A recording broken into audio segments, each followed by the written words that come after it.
there's been a lot of hand-wringing and probably justifiable grief over the situation in Afghanistan. And there's one of the things that I think is completely overlooked is that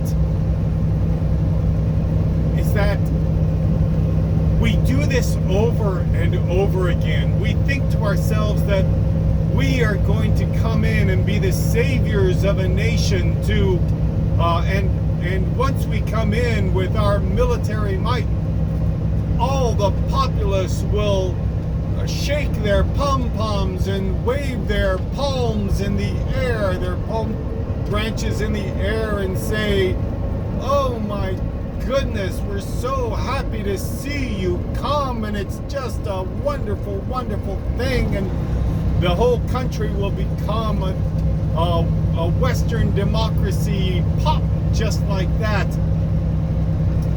And it never, ever happens that way. If we could just try to consider what it would be like if the Afghan government was the wealthy one and we were the poor one, and they came to our country and said, "We are going to enlighten you. We are going to give you the benefits of our culture. We're going to stop the abortions in your country. We're going to get rid of demon rum. We're going to give you all these wonderful benefits and the type of government, and we'll negate the government that you have that's been so poorly run, and we will give you our type of government. You'll just love Sharia law once we put it in effect." We would not respond well. Most of us would not respond well. There may be some of us that would say, "Well, anything to stop abortion. Abortion is murder. So we're going to work with the Muslim, with the type of government the Muslims want to put in force, and but those people would, by and large, would not be seen as beneficial. Furthermore, Afghanistan is not the United States. Over and over again, I tell my children anyway, we have an ocean on either side and friendly countries to the north and south. Afghanistan does not have that. It has enemies right at its doorstep.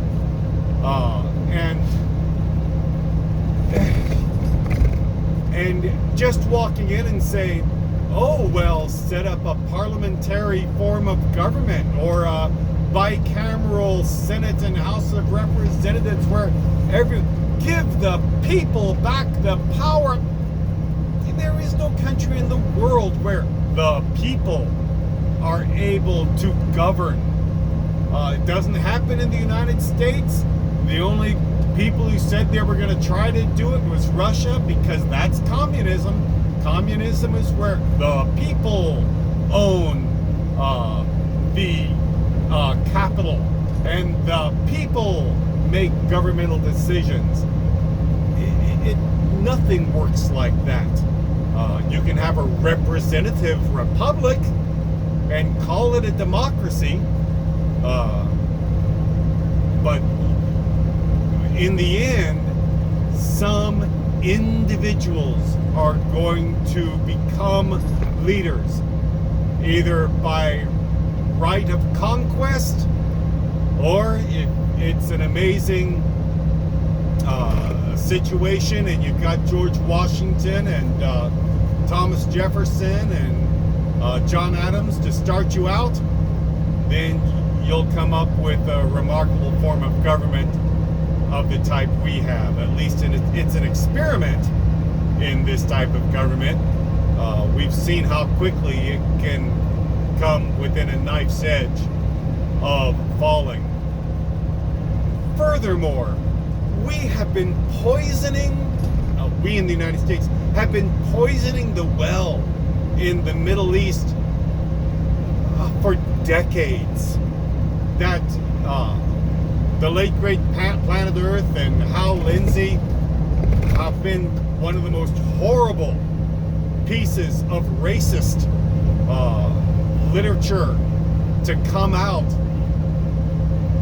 that have enabled now to have a completely medieval style conquest crusade to it is not a political justification. It is a religious justification to free the Holy Land from the hated grip of the Muslim horde. It is exactly what we were trying to do in the Middle Ages with the Crusades. It is a modern day religious crusade in Palestine that we in the United States have enabled the nation of Israel to do what is evil. That is not being a friend to Israel. If you have a friend and that friend tells you that they intend to rob a bank so that they can have the benefits of an extra $50,000 for themselves and the blessing of that money they can get for themselves by stealing it, you have every obligation as their friend to do all you can to thwart them from doing that evil, even if it means calling the police on your friend and telling the police, hey, my friend intends to do this. Better that than for them to spend decades locked up once they have accomplished the deed, and the police talk to them and tell them, and they tell the police, yeah, I told my friend that I was going to do this, and they didn't do anything to stop me. And then, lo and behold, you're an accessory.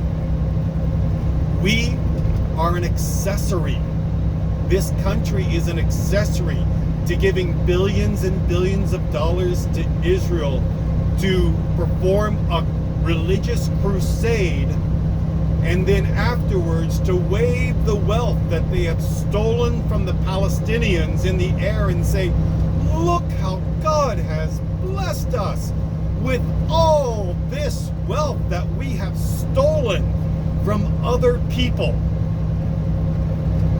If you are a friend of Israel, you do not encourage them in that action. You do not give them military hardware and software and training to oppress the individuals in the face of the religiously ordained master race. And that is the way we have poisoned the well in the Middle East. These people are not stupid. They are just as patriotic as we are. They would have been much better off. So many Afghans would be alive today if we had just kept our oar out, just stuck to our own business instead of deciding to go in thinking that we'd be greeted as liberators and enlighteners, and look to us, we will show you where you're wrong and we're right, set up our kind of government.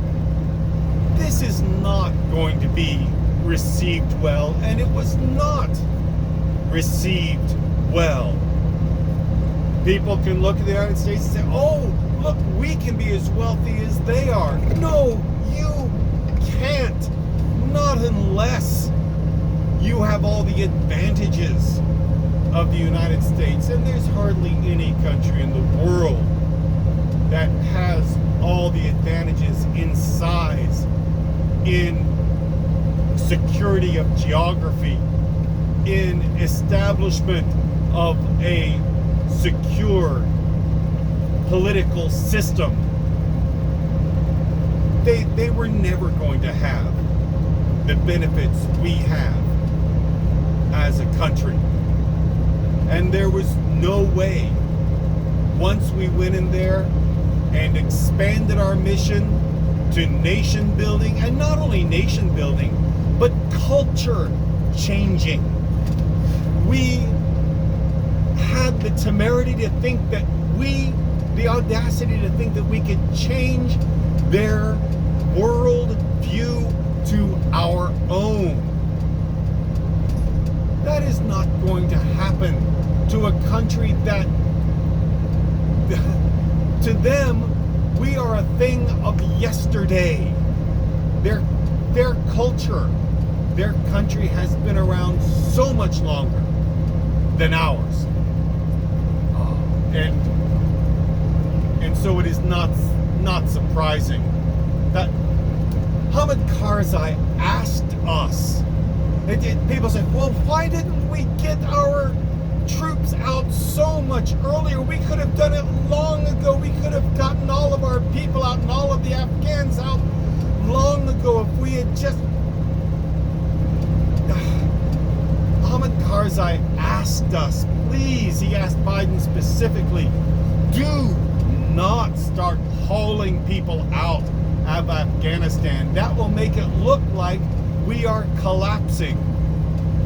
Everyone thought that the Afghan soldiers, the government of Afghan soldiers, would be able to withstand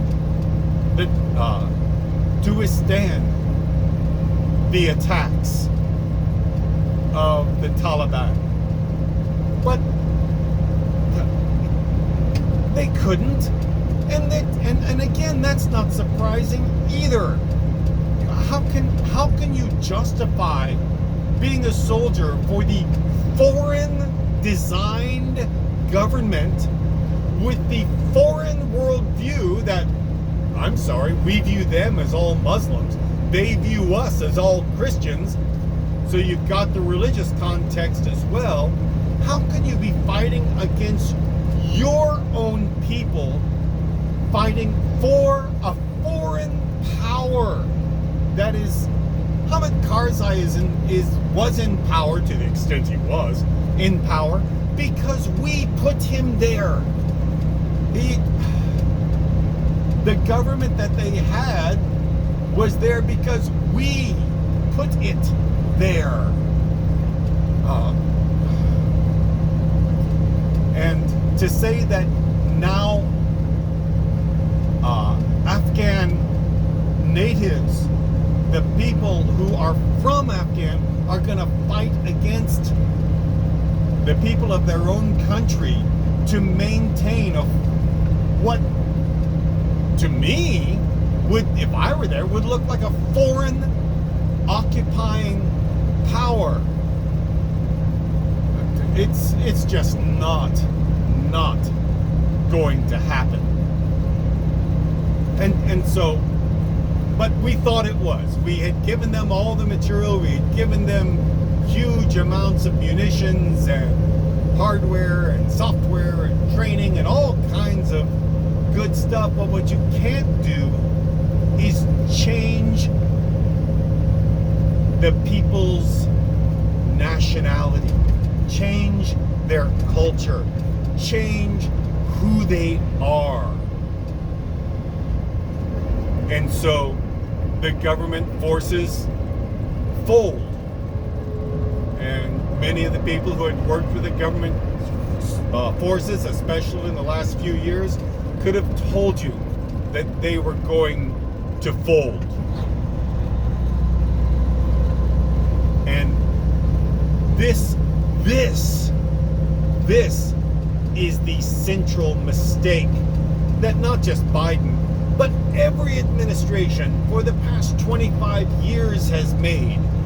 We view ourselves as the saviors of another country, and we're going to walk in and we are going to install a Western style democracy, and it doesn't happen. They have their own countries. I hope, I don't know what the future holds, but if the Taliban is smart, the first thing that they'll do is start collecting the garbage on a regular basis. Start proving that they can govern. I don't know what they'll do. Maybe they'll start killing people left and right and in the middle. I do not know. But certainly any government is better than no government, and to a large extent, what Afghanistan has had for the last 20 years is to a large extent no government, because it is not a government that the majority of the nation felt was their own.